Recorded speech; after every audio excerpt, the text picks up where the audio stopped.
It was, oh yeah, this school year. Yep.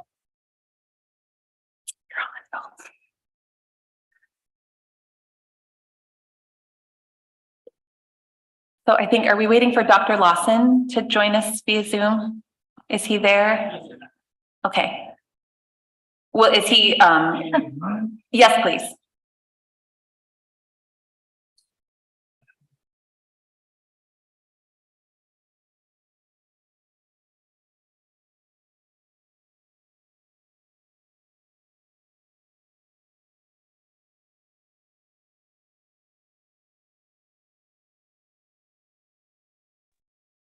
I'm here.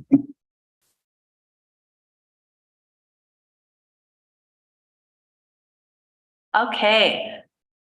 Good evening, everyone, and welcome to the May 11th special meeting of the Ames Community School District Board of Directors. I will call the meeting to order and entertain a motion to approve the agenda. So moved. Second. Moved by Smith, seconded by Beerbaum. All those in favor say aye. Aye. Opposed, nay. Passes 5-0. And we will now read our purpose statement. And those of you who are here can read it along with us if you'd like. The Ames Community School District commits to equity and access that empowers every individual to reach their full personal and educational potential. Thank you. And just to be clear for folks who are listening in, we do have Dr. Lawson joining us via Zoom. And so I will, let me pull up my item here.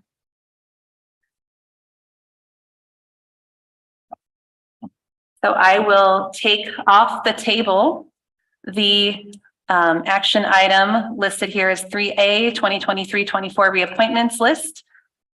And we can open discussion. So we already have a motion on the floor, correct? Correct. So, okay. So just for the public, the motion on the floor is to approve the reappointment list for 2023-24. I motion that we amend the motion to revise the salary in the percentage increase to base salary for administrative positions to 2.4%, which is the percentage increase that's also related to salary for teachers. 2.04. 2.04, sorry, 2.04%. We amend it to 2.04%. Okay. Second.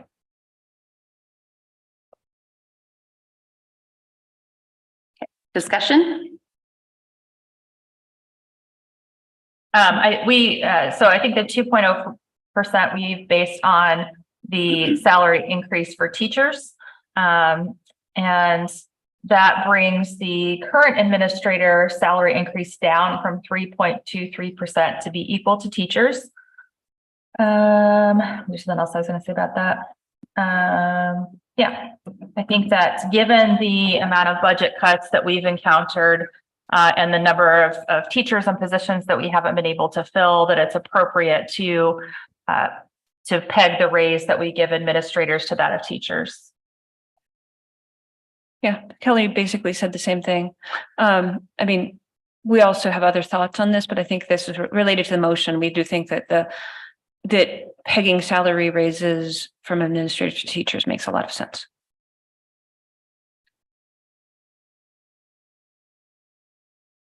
Chris, can you clarify what that means for the package increase, or confirm what that means for the package increase? Oops. 2.04, not 204. Mm-hmm. Very different. Yes.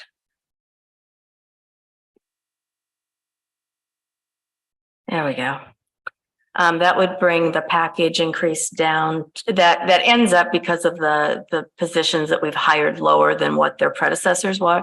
That brings the salary piece down to 1.66 and brings the package down to 2.15. The salary piece, because of current administrators who are being hired, or sorry, new administrators who are being hired at lower salaries than the than administrators who are retiring. Mm-hmm. So we're making a proposal that would be specifically for current administrators that I believe that was as the amendment. Right, because Yes. you've already as a board approved the personnel action on the other hires. Yeah. Right. So that percentage that you're saying, I guess I'm confused why that, if we're saying the salary, to make the salary increase 2.04, why it would not be that? Because I record so that we have a history of what happens. I have in FY23 the current administrators, and in FY24 I have the new people with their new salaries, and so it just affects the package that way. So it's for history. The existing administrators, other than those new hires, would get the 2.04 if this Increase in passes. salary. Yeah. Okay. Yes. And would that get them to a package increase of 2.79? That gets it down to a 2.15 package increase. And that was the Within- purpose of the amendment, is to have the package increase be less than the package increase of teachers. So I mean, I think that it's complicated to do the math this way because we're talking about current administrators. I think that so the purpose would be for, as Kelly put in the board meeting the other day, the amount of money that people have to pay their bills, the amount of money that they are receiving to pay their bills, be consistent across these two categories. Since when we're also factoring in new administrators who are being hired at lower salaries than existing administrators, yes, the ultimate effect would be to have a lower package percent increase for the package for the entire set of administrators. But that's not about that. The purpose is not to lower the percentage for the package. The purpose is to keep salaries consistent across these. Chris, I am what so, would I your am so calculate? sorry. I typed in 2.4, which was Okay. the original. It's 2.04, which brings the package down to 1.87. Would you like me to recalculate it as if all of the administrators would, regardless that we lowered them, would have gotten the 2.04 and see what that does to the package? I'm sorry, I don't understand. I think what we need to know is, and maybe this is what you calculated, so maybe make sure. The current administrators whose salary increase is 3.23, right? That footnote in the table. If we change those employees increase to 2.04, what does that do to their package?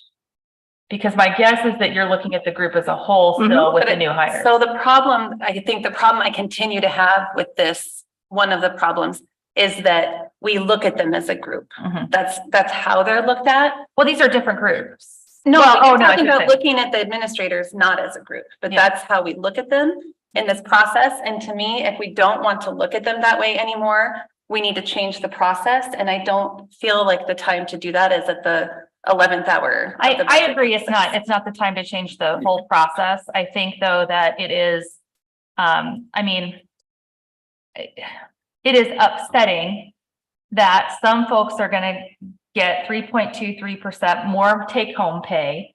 And those are already the folks who are making the most money anyway.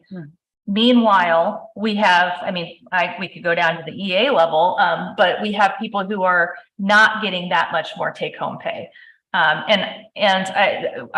I wanted to ask you this question too about the difference between administrators and teachers. I think we talked about like EAs last time, but for the health insurance plans, are their packages the same, administrators and teachers? Yes. Okay, so they both have that 250 With the deductible. exception that in addition to the salary schedule for teachers get an additional $8,400 in compensation up and above that was originally put in the contract in lieu of family insurance. So they get their base salary on the salary schedule. They get an additional $8,400. And then of course they get the TSS funds as well, which this year was about $5,100. So 8,400, that's not, I mean, teachers aren't getting an additional 8,400 a piece yes, Over the year, yes, they are. over the course of the year. and it's full IPERS covered wages. Is that, okay, so that's that's not their take home salary. That's the, It's IPERS. no, it's not IPERS.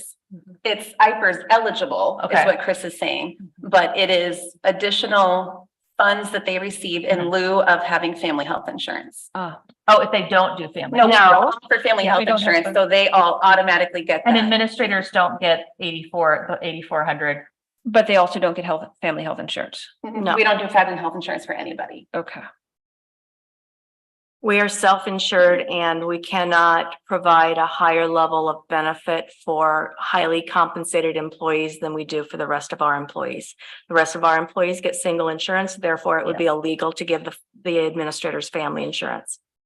But the 8,400, that is not take home pay, right? That is retirement. That's gross It's pay. not retirement money. It's take home. So if you Well, want I to, thought the tax-free part was what confused me. I didn't say tax. She said it's IPERS covered, eligible. IPERS covered, IPERS eligible wages. a certain percent. So for Sorry, one example, person talk at a time. So I'm trying for- to make sure I understand. so if I'm a teacher, if my base salary is $35,000 on the salary schedule, I Mhm. get the 35,000. I get an additional 8,400. And then I get an additional for the TSS, which this year was about 5,100. So you'd add all three of those together to get their total compensation.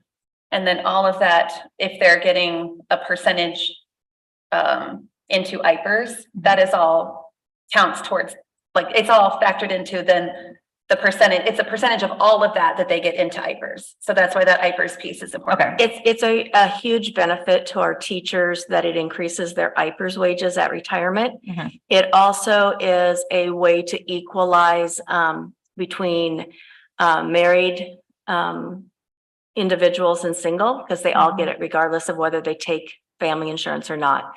And then family insurance is taken out pre-tax if an employee chooses Okay, family insurance. got it. Which then they would pay the full amount for the family insurance. The yeah. difference between That's all- single yeah, and, that's the all. difference Okay, I between see. single and family, yes. Oh, so the $8,400 is then expected to cover more or less the cost of family insurance if you would choose to cover your family. Or, And but, what, and but everybody gets it regardless. Right, yeah, Yes. got it. Okay. And neither the 8,400 or the 5,100 are received by any administrators. No, the TSF is by law, That's what I thought, but just Just- want to make sure. teacher salary supplement. That's what Right. TSS is. So can we, we have pegged teachers at a starting point. And I want to ask too, so we've got administrators and teachers. How do the other groups, admin support, professional service, EAs, how are they different? I guess maybe I should just ask a more general question. We've asked for the salary increases, then thank you for explaining. I'm understanding kind of the other pieces that affect take home pay. What are those? Are there things like that are true of the other categories, like we have for the teachers, like the 8,400 or? No, that Okay. is not true for the other groups. Okay. The differences are that, we have a few years ago, the leaves for the teachers were renegotiated.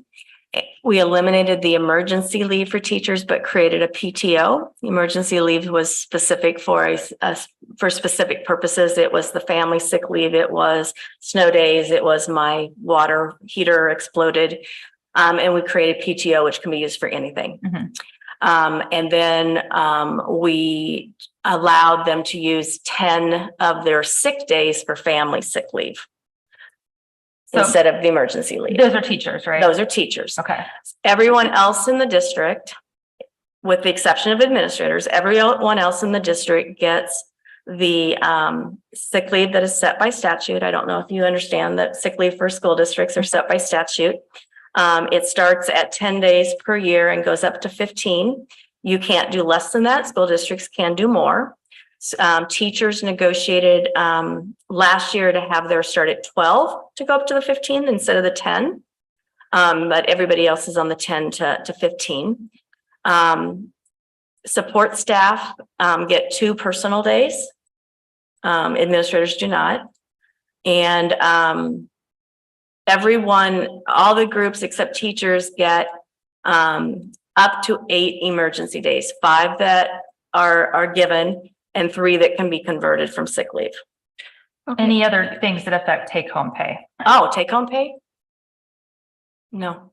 Well, so a few years ago, it was FY20. We had an increase in insurance at that point, and it was going to adversely affect that EA group. And that's when we went to Plan 4. And that year, then they got a $2 an hour increase. So the savings from that went into theirs. The other groups, like if I choose, I'm kind of a savvy healthcare user because I'm in charge of my of the health insurance, so I understand it. I take Plan 4, and we pay the difference between Plan 2 and Plan 4 in true IPERS eligible wages. If you don't take it, you still get the IPERS wages. You just don't get the cash. That's Right. hard to explain, but yeah. No, I get it. I get IPER, so. Okay. So that would be a little bit of a difference. Okay. Those rates have kind of squished down a little bit, so there's not much difference between them anymore. And then the only other difference would be, but anybody in the district can do this. We have a Plan 5, which is a high deductible plan. And if you choose to take the high deductible plan, we put the difference between Plan 2 and Plan 5 for everyone except EAs into a health savings account. And for if the EAs choose that, it's the difference between Plan 4 and Plan 5 into an HSA. Okay. Again, doesn't necessarily affect take home, but it is. It's a factor. It's Yeah. additional income that stays with those employees, and in retirement can be used for Medicare expenses and et cetera if they don't need it during their employment. Okay, so I have many questions. The first one, though, is the 5,100 for TSS and 8,400 for family salary. Those are benefits that are consistent between 23 and 23-24. So there has been no increase in those benefits, right? So the 8,400 has not increased since I've been here. Okay. The TSS, we have to report it as part of the package to IASB and ISEA for the data collection. We take the TSS amount and split it equally by teachers, equally to each teacher. Okay. We don't know what that amount's going to be when we negotiate, so we agree to leave it the same. So it has no impact on the packet other than it kind of lowers the increase for the packet because it's a large portion of their packet that's not increasing.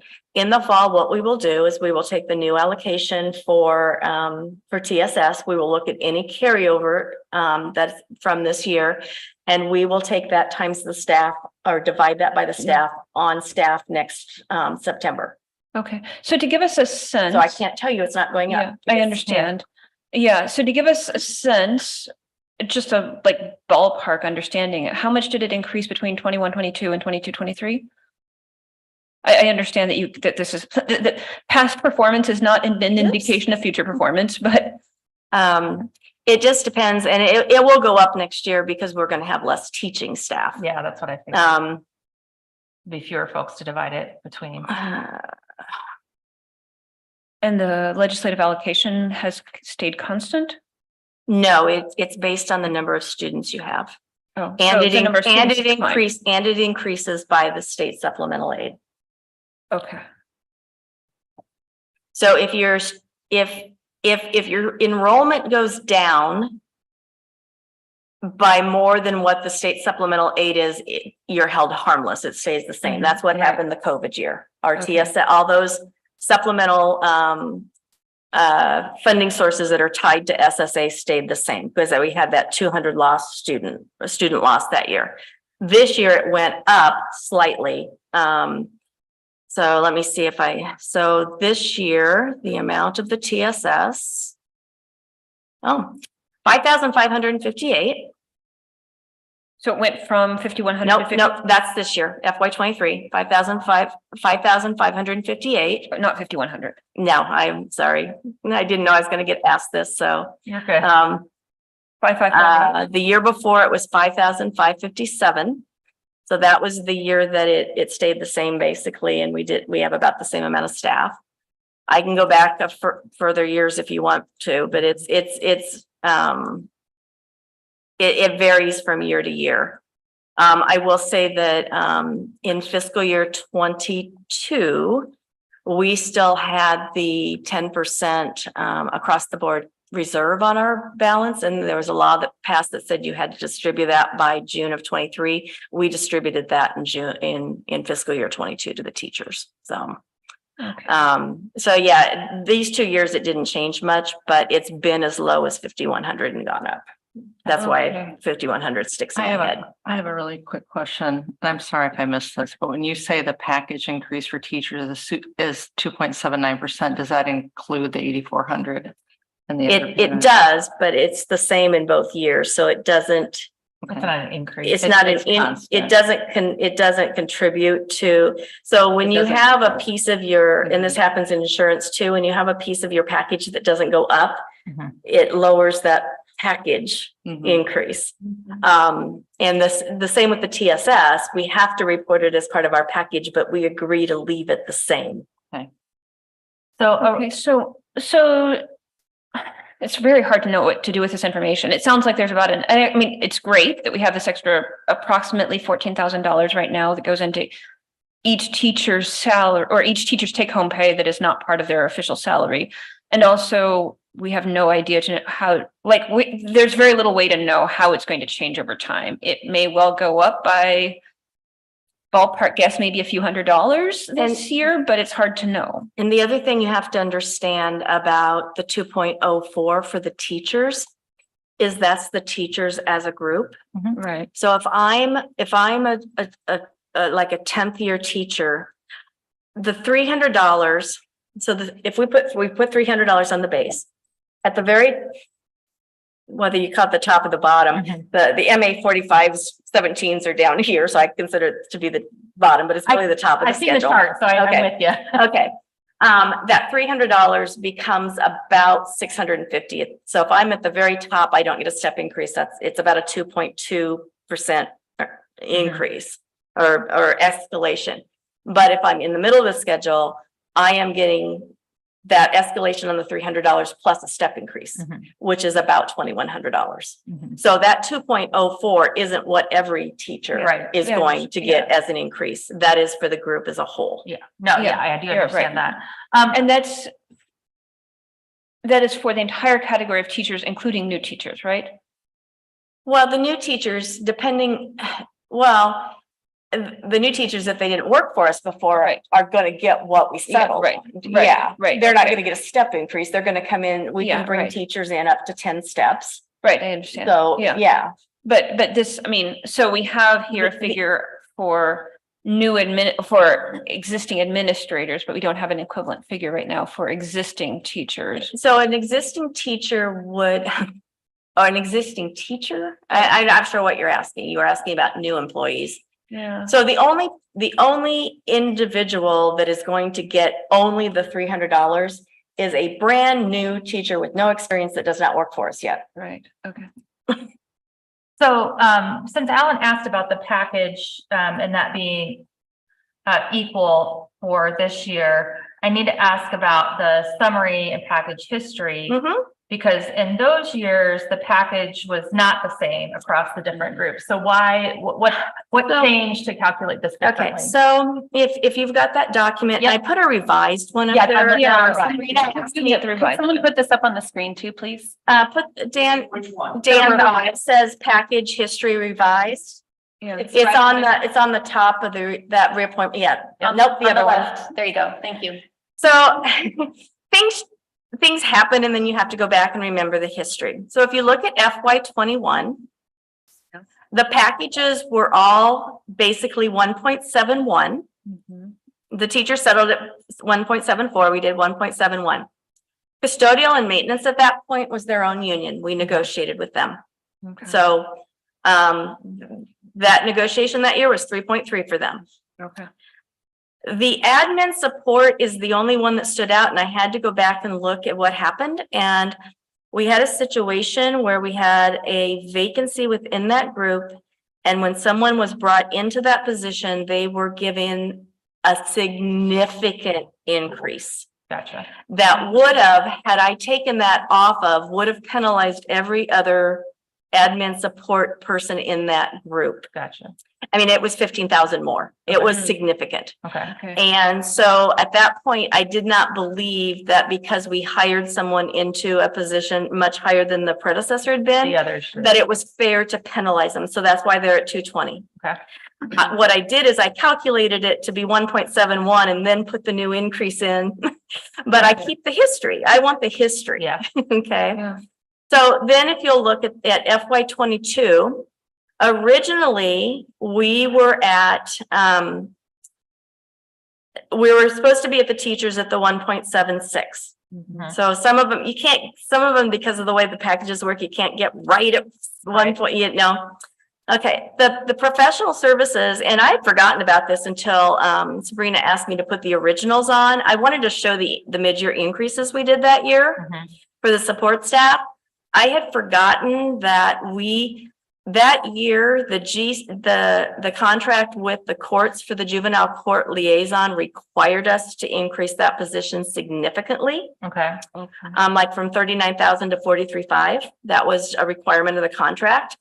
And then there was one other position within that group that we had proposed to go 12 months. It was not a 12-month position, and we set the salary accordingly. And then it wasn't accepted. And so a later personnel action came to the board that reduced that appointment because that person wanted to stay at the 9-month or the 10-month packet year.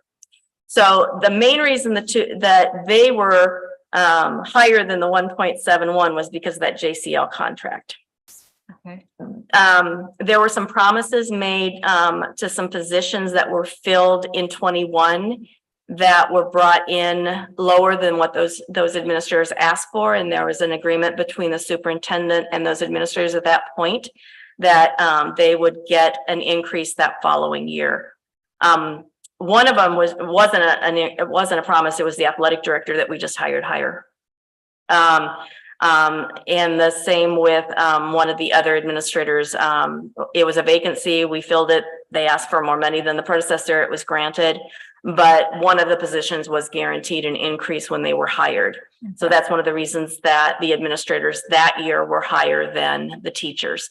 Again, if we had absorbed all of that, the rest into the package, the administrators wouldn't have gotten anything. That the other administrators in that group wouldn't have gotten anything.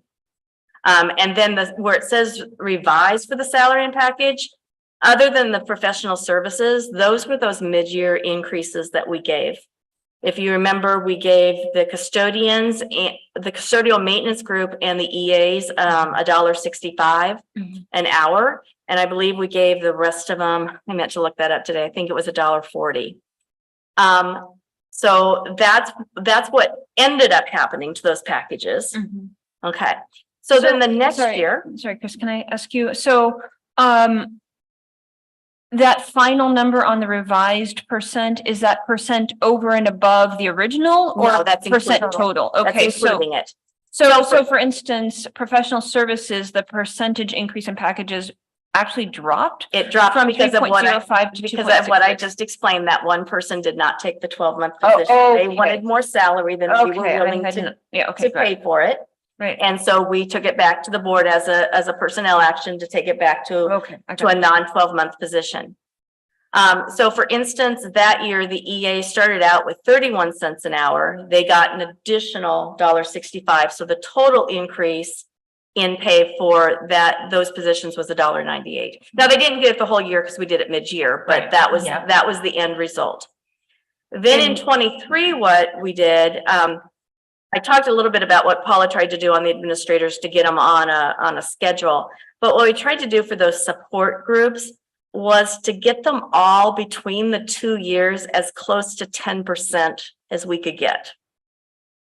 So that's why you'll notice the Between EAs 22 were and 23. right. Okay. So the EAs were at 8.79, so they were 1.63. Custodial maintenance, we had a couple of the maintenance positions we couldn't fill, so it's a little higher. But that was kind of the rationale there. Admin support was actually the exception. They were only at 8% because they were much closer to market.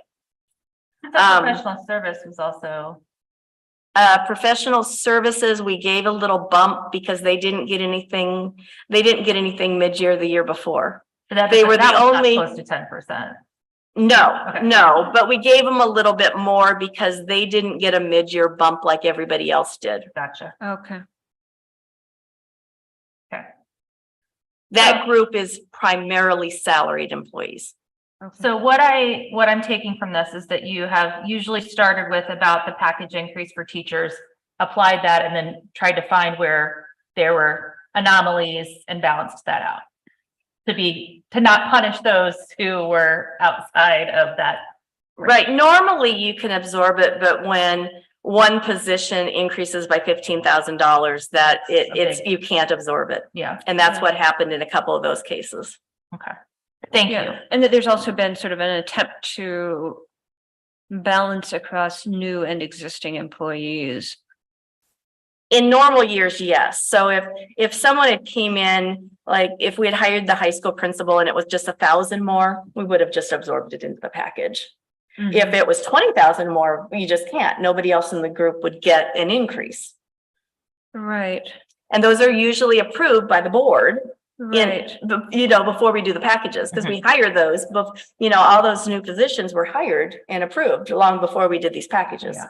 Right, but I mean, so that suggests that in this case, there was an attempt to sort of not disadvantage current employees based on changes in salary. But what we're talking about right now is kind of the reverse situation of what would effectively be an advantage to existing employees because of new employees having a lower salary, right? Yeah, except that one of the positions that was about $8,000 low had been put above that matrix that we had developed. So it was bringing it back into alignment. I don't know how to But in terms of I can't talk names. And Yeah. all I can tell you is that since I've been here, I have tried as hard as possible to treat all groups fairly and all employees fairly. Would I love to be able to give everybody a 10% salary increase? I'd love to, but our finances just don't allow us to do that. I want to, well, first, Chris, I want to thank you for walking through all of this. I think it's important that for the public and for all of our employees in the district to understand how these decisions are made and how all of this stuff works. I know it's complicated and there's a lot of history with all of it.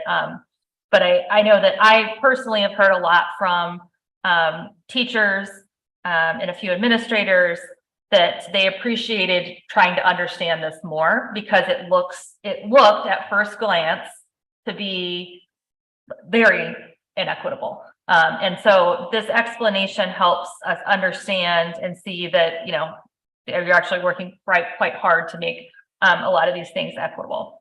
The other thing I want to say, because I imagine that we probably have a vote to come in a minute, but I'll say that the feedback that I have gotten, which is certainly not a large sample size of the total population, but I have heard from a few administrators and several teachers who have said, I would have taken no raise if you would just pay EAs more.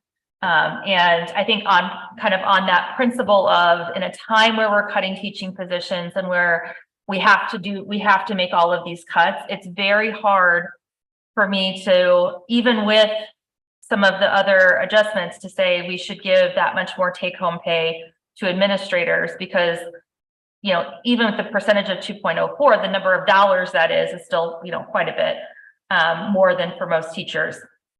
So I guess I still support the amendment for this reason. I understand much better and I feel much better about how the process works. I think that going forward, not just with salaries, but with lots of budget things, we're going to need to have a lot more open public discussions so that the public and our district employees know how we're making these decisions, because it's tough and it's going to get worse, I think. And that's my little speech, but I still think, ideally, and this isn't part of our amendment, but ideally, whatever savings that we had from decreasing, that percentage, changing that percentage for administrators, if we could give that to EAs, that would be amazing. I have heard so many teachers tell me stories and send me emails in the past 3 days about how important the EAs are. And I've witnessed myself how quickly they turn over. And I know we need them desperately. And I think that's part of the thousands of more dollars to administrators. And, we don't really, I wouldn't say EAs make a living wage, so that's where I'm at. Yeah, I agree with Kelly about that I think our EAs are underpaid. We probably have some salary issues remaining in the custodial and maintenance as well. But I think EAs, this is what, again, I also hear from teachers is how much we need EAs, how desperately And we need consistency in those EAs. Yeah. Right. And it seems pretty clear that in the EA case, salary and probably also to some extent access to better health insurance, possibly, really impacts our ability to hire and retain good people. So yeah, that is a side point that we cannot address in this particular right now. I think I would very much like to see us address it in the near future and as part of an attempt to get a holistic, sort of a comprehensive handle on what is happening with salaries. For the moment, it is clear to me that while there has been an aim to get to a consistent and fair package increase across all categories, there has been a lot of wiggle room in the past based on specific new hires, changes in the composition of the pool that tries to keep some consistency and fairness for existing employees, even given that there are new people coming in and out of the pool who change the composition of the pool. So given that there has been an attempt to try to keep things fair for existing employees in the past, I think it is fair for us to continue in the future to have sort of consistency for existing employees that is separate from changes in salary that is a result of new employees coming in who in this particular case are going to be compensated less. So They that is a way of saying, percentage. They Yes. changed the package. yeah, so that would change the total package for one particular category because because So new employees are being factored in. I guess I have to take issue with them being compensated less. They weren't in that position.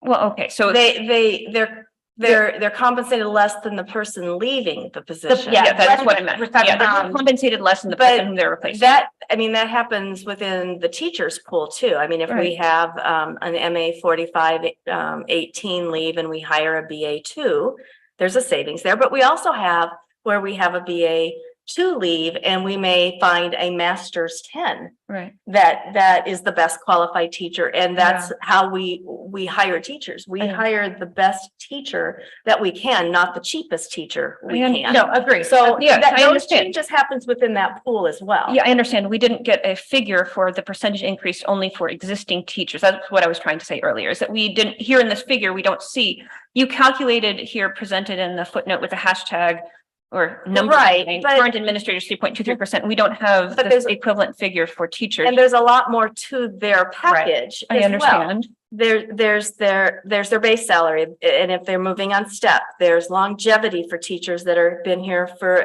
a significant amount of time. There is the TSS, there is the cash benefit, which is the $8,400.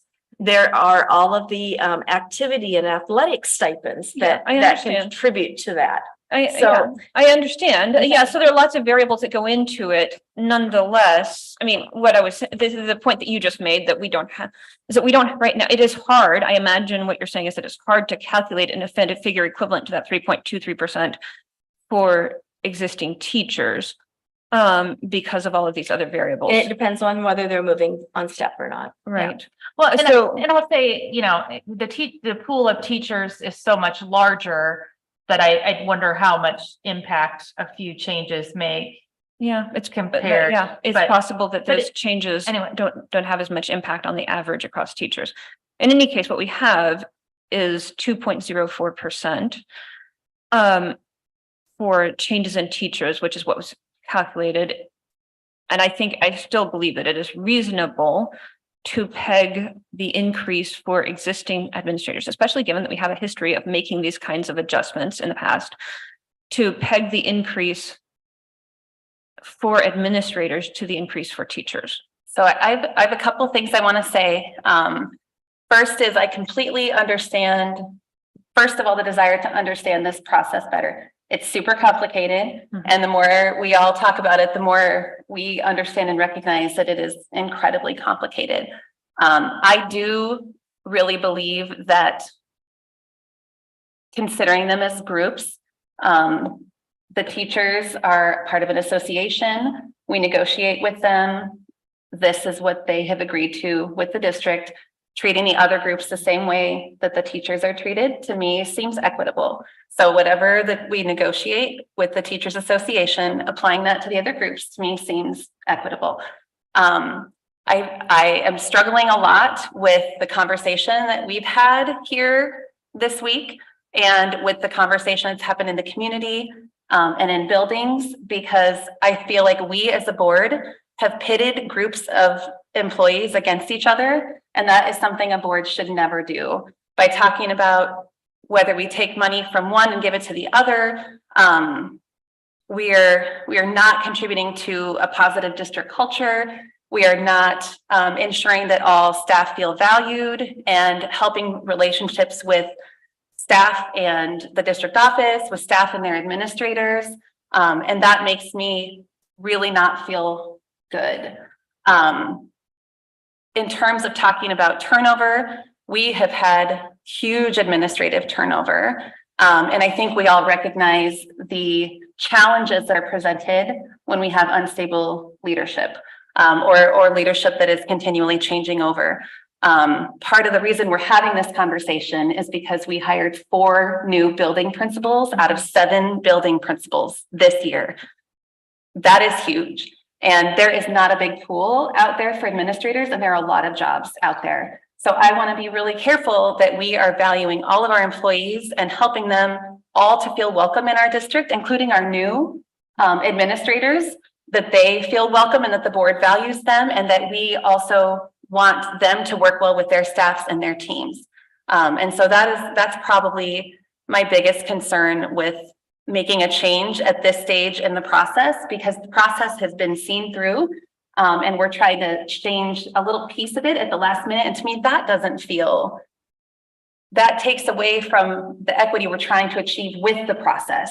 If we're going to nitpick and we're going to go in and say, just these few people, we want to change theirs and make a difference. So I understand the process is complicated and maybe it's not working the way that we as a board want it to work. And that's totally fair. I would like to see us as a board come back and have that conversation before we start the next year, in the next cycle of going through this and figuring out what things are going to look like moving forward. So I have a couple, go for it. Okay, two things. One, I hear you. And this has been an uncomfortable conversation to have. And I expect we'll have many because of budget issues. I'll say, first, I personally very much value our district office administrators, our principals. And this is not, I don't want to be perceived as a lack of value or respect for what they do. I think that where I disagree is in pitting groups against each other, because the feedback that I have received since I was running for the board is that there is a perception that they're already pitted against each other between administrators and teachers and those other groups. And that's why I feel this is totally. Yeah, but when they see that percentage last week, right, they say, look, there's evidence that we're not treated the same. And that's where, we may disagree about that, and that's fine. But that's where Amy, Eric, and I think are coming from, is that we don't want them to feel pitted against each other. We want them to feel valued the same.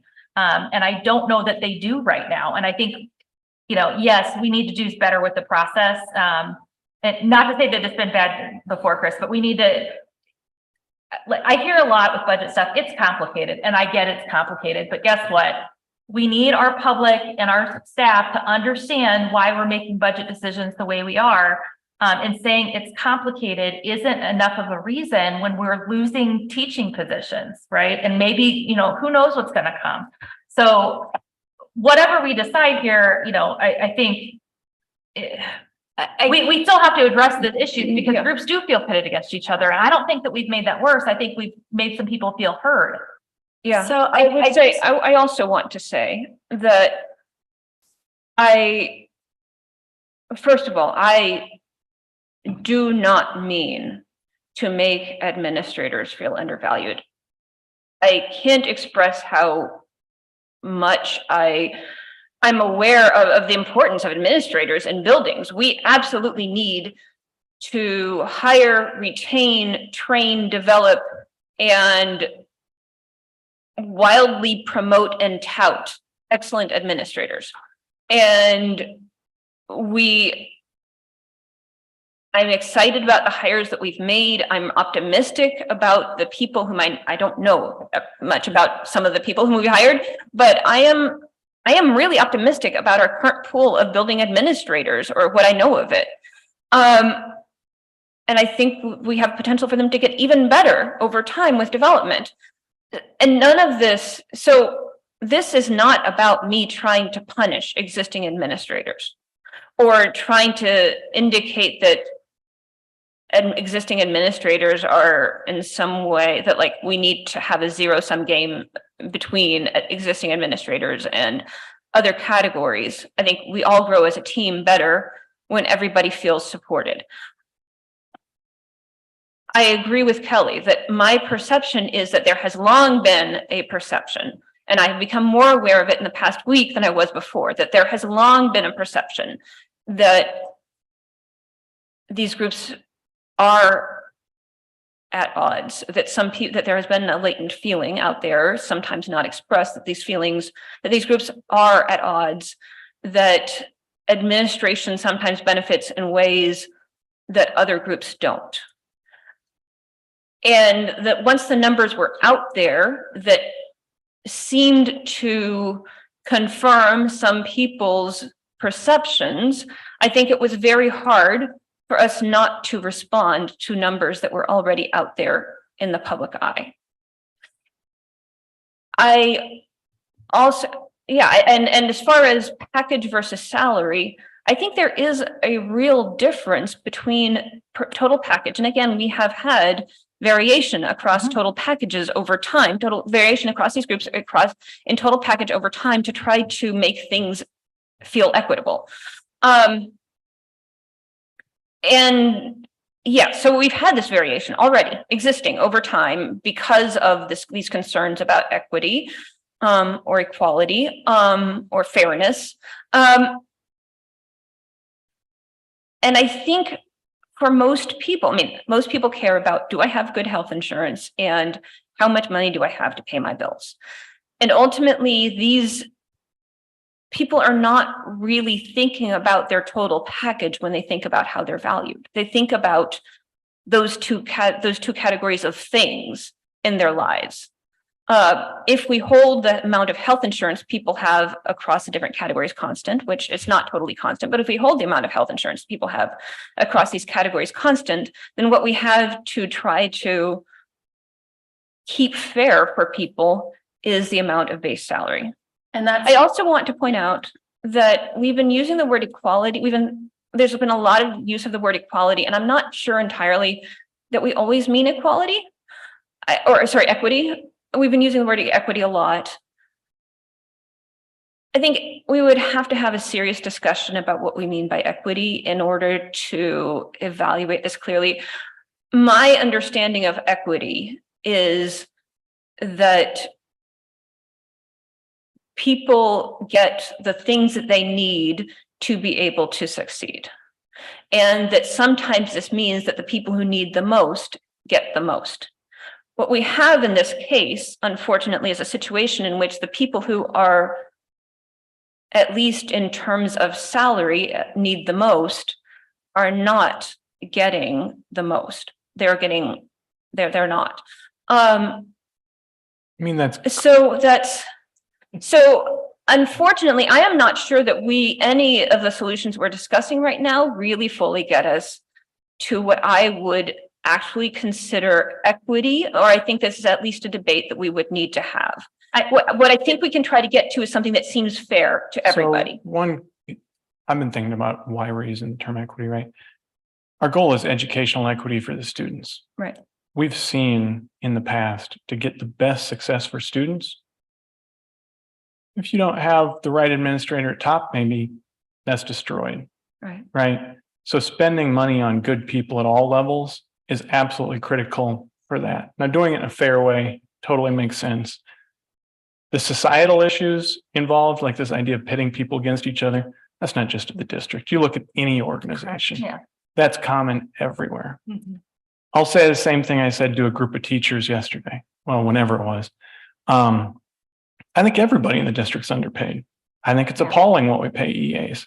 I think teachers should get paid more. I think administrators should get paid more. I would like to go out and compete for the best we possibly can.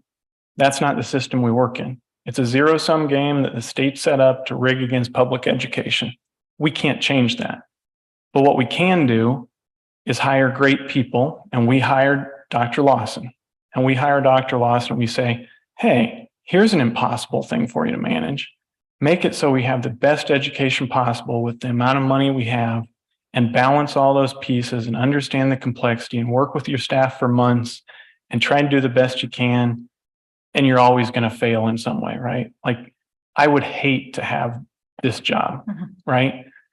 But that's why we give it to Dr. Lawson and we tell him, your goal is to help educate all our students the best you can.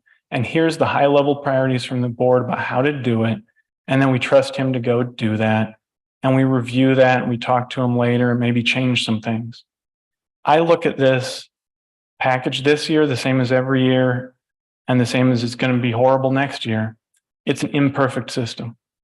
But my hesitation here is I kind of want to trust our staff that they put all this thought into it and all the unintended consequences.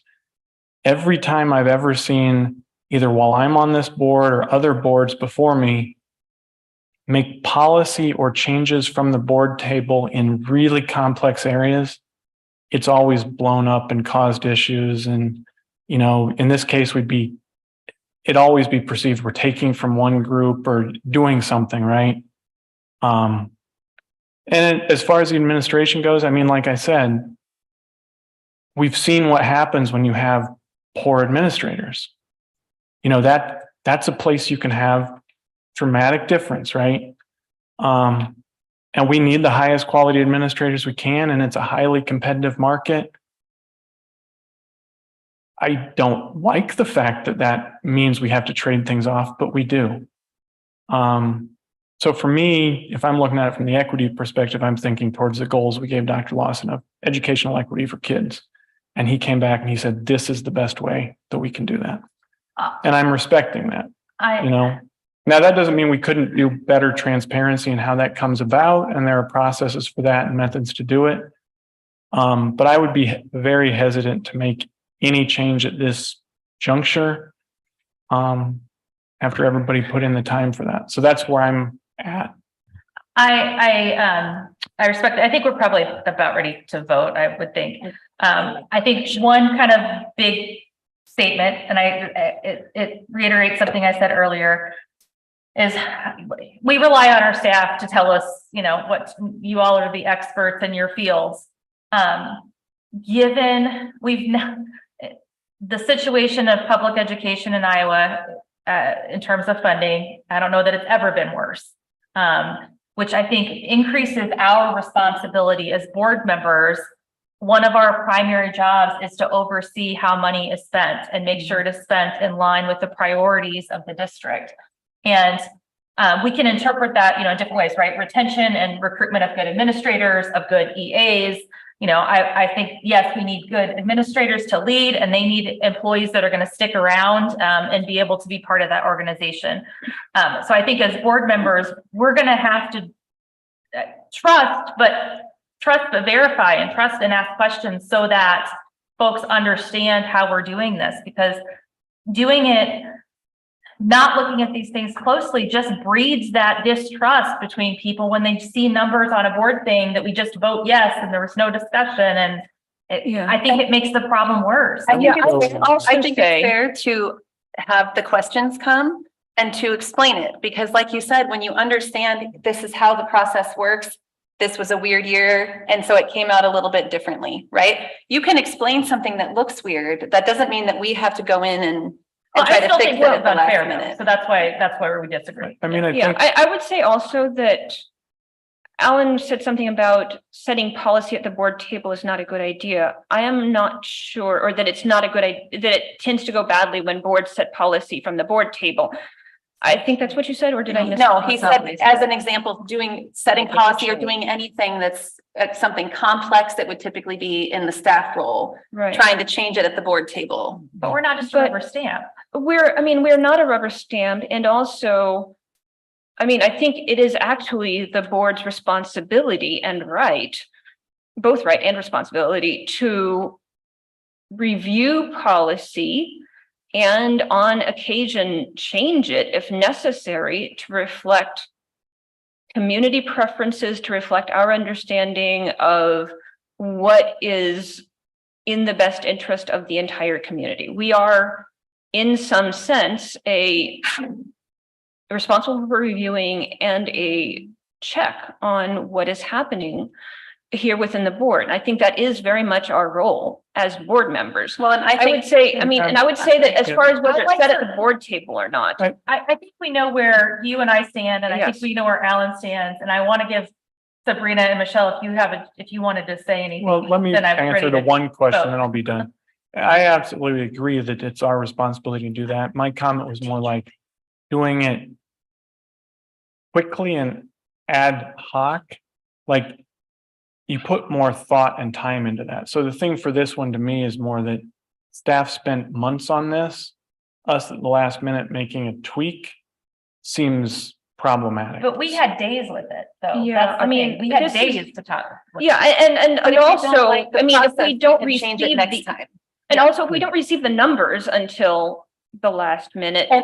But we can't receive the numbers because the So, state I mean- didn't set the budget and So then what is the appropriate time? I mean, so if we don't receive the numbers until the last minute, then we have to be a rubber stamp on them because we we don't have have any to come time. up with a process that we all agree to. This is the process we're agreeing to as a board. And if it shakes out weird, then we revise the process the next time around. But we can't go in and change individual people at the end of it We every can't. time. Well, I Well, mean, we should not. It is not a good practice of a board. that is, we We're- disagree on what we should do here. That's clear. But the thing I would say going forward, no matter how this comes out, and this is something where I disagree, but I go beyond what you had said, Kelly, of having the board understand more in the future about this process. I think given the budgetary constraints of the state, I think we need to look for best practices where the community understands more. Because again, I don't think it's the job of the 7 of us to go through all the spreadsheets and it's still the staff to do that, but finding ways that the community understands what staff is doing earlier and why. I think there are probably some best practices that could be adopted because truthfully, it's a lot easier when the budgetary side is going up. That's not happening right now, Mhm. right? So coming up with good ways to do that communication with the community earlier, I think there are ways to do that. But again, that's a future process thing, and I'd fully support that. But Michelle's Yeah, let's let Michelle. Deadline. It was Dr. Latham. We'll let you go too, Dr. Latham. Go ahead, Michelle. I can't really add a whole lot to this conversation because a lot's been said, but I agree that the process is currently in place. And for us to change it at the last minute is not conducive to good work in any way. We find there have been studies and studies and studies that people leave organizations because of poor leadership. And we have evidence of that, and we are leaders as well. And we need to also consider our leadership. We have letters that we received this week about teachers leaving because of poor leadership. People don't leave because of money. They leave because they don't feel connected. They don't feel they have leaders who are leading them. And I really think that we at the table have to understand our role as leaders and what the outward impression we're giving to our district as well. Our job is to create processes. Looking specifically at numbers are never going to make sense. They're always going to change. There's always going to be anomalies. Things are not going to make sense. So we have developed processes that all of us agree with. And I don't know if today is the day to do that. So I agree with both Alan and Sabrina. Dr. Lawson, did you want to say something? Yes, just really quickly. Thank you. And again, I apologize for not being with you all this evening. So when I look across the groups that we have listed, I'm unable to identify a group that doesn't deserve a better salary or hourly wage.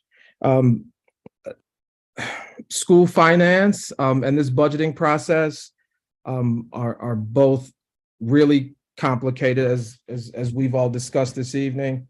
And it is certainly something that should be addressed, not just only at the state level, but at the district level as well. It's a difficult conversation. I believe it's a difficult conversation that we all need to have. The one issue that I've had, just based on the emails that I received over the week, it is an issue that we could still address with civility. It is the 11th hour. And so what comes up for me is just thinking through the opportunities that we have to examine a fair and sustainable compensation system. So I think about, what the process might look like for presenting this work to the board and the community. I think about what it looks like to examine what the work looks like within other districts that are comparable to our own. And with that said, so there is some work that still needs to be done, some really, really intense work that needs to be done at the district level. And as it relates to a fair and, compensation system, but also figuring out what the process looks like for presenting this to the board and the community and helping, making sure that it all makes sense for all of us. It's really concerning not what the discussion has done, but what the impact of the discussion on our folks. And so that really concerns me. So that's just my 2 cents. So thank you for allowing me to chime in here. Thanks. Okay, Chris wanted to share one. Okay, so factual thing. I'm not talking about merits of any motion that's on the table, but I just want to make sure that there's not a misunderstanding on what that 2.04% for the teachers is. I told you it's really complicated. It's their base salary, it's longevity, it's those athletics and activity stipends, it's the fact that we leave cash benefit and TSS the same. So if I'm a brand new teacher this year, and I stay with Ames School District, my increase next year, just on base salary, without the TSS and without the cash benefit, is 4.92% increase. If I put those TSS and cash benefit back in that aren't increasing at this point, the increase is 3.52. So we have a traditional salary schedule. So it is not a 2.04% increase to the teachers individually. It might be for those teachers at the very top of the schedule that can't move on step, but this association has wanted to keep that traditional schedule, and they got the benefit of people being at the top of the schedule while they were moving through the steps. And so they understand that. So I didn't want to leave the impression that individual teachers are getting 2.04%, because that is not the case. That is just the way the math works, with two large pieces of the compensation not increasing. But it is certainly not what individual teachers are going to get. But and then again, on those teachers at the top of the schedule are most likely getting longevity, which is a percentage of the base as well, which the younger teachers do not get. So there's a lot of complicated factors within that negotiation model. Yeah. Okay, so I do have a question, because I think I heard something different. I'm now confused. I mean, I think that we're pretty much done discussing, but I want to make sure I understand one factual thing. That salary number there for teachers, when you calculate when you have a salary FY23, salary column for FY24, and then salary increase, is that percentage including the TSS and family insurance or not? The $8,400, it's not family insurance, it's additional compensation. Additional compensation. Because if it's $8,400, we have problem, or if it's for family insurance, we have trouble with the Affordable Care Act. So it is not for family insurance, because I get it whether I take family insurance or not. It does include it, but there's no increase. So it lowers that percentage. But if you're looking strictly at someone moving on step, those increases are much higher. Right. Except for those people that are, and that doesn't even account, and we don't know who those might be, those that might move across vertically because they've gotten additional education. Right. So I just didn't want to leave the impression that every teacher in this district next year is only getting a 2.04% increase, because that is not the case. That package is a traditional lane and step schedule. Right. A lot of school districts have gone away with that. I was in a session this week for my conference that they did alternate schedules, and they've gone away with that. And so every teacher they established base salary. Every teacher in that district got $1,015 this year. So Chris, Didn't matter. So you've got to understand the mode of compensation we're in. Yeah, I understand. No, I understand. so And it's true teachers that then, because of the step, they get an embedded salary increase that administrators don't benefit from, Yes. because right. administrators just going from year to year don't have that type of increase, which is why your example of having like a newer teacher getting a 4 point whatever is significantly higher than what an administrator probably is ever going to see. Well, On a percentage basis. yeah. And Then there are package- teachers who are getting For that new teacher example, or first year teacher example, was that the percentage you gave the package increase? No, that's just salary. Okay, thank you. All right. Yeah. I mean, I think that in order to understand what the percentage increase is across all teachers, we would need a number that was equivalent to that 3.23%, which I understand is very hard to calculate. Well, it doesn't work matter. because it's different. It's oranges. I'd and like to apples. call the vote. Okay. It was moved by Smith, seconded by Winfrey to, So we vote on the amendment first, right? yeah, And yes, then the- exactly. Because I got to get back to the original. So it was moved by Smith, seconded by Winfrey to amend the approval of the reappointment list for 2023 by changing the base salary percentage increase for administrators to 2.04%. All those in favor say aye. Aye. Opposed, nay. Nay. Motion fails 2-3. We then have a motion on the table, moved by Beerbaum, seconded by Franzen, to approve the reappointment list for 23-24. All those in favor say aye. Aye. Opposed, nay.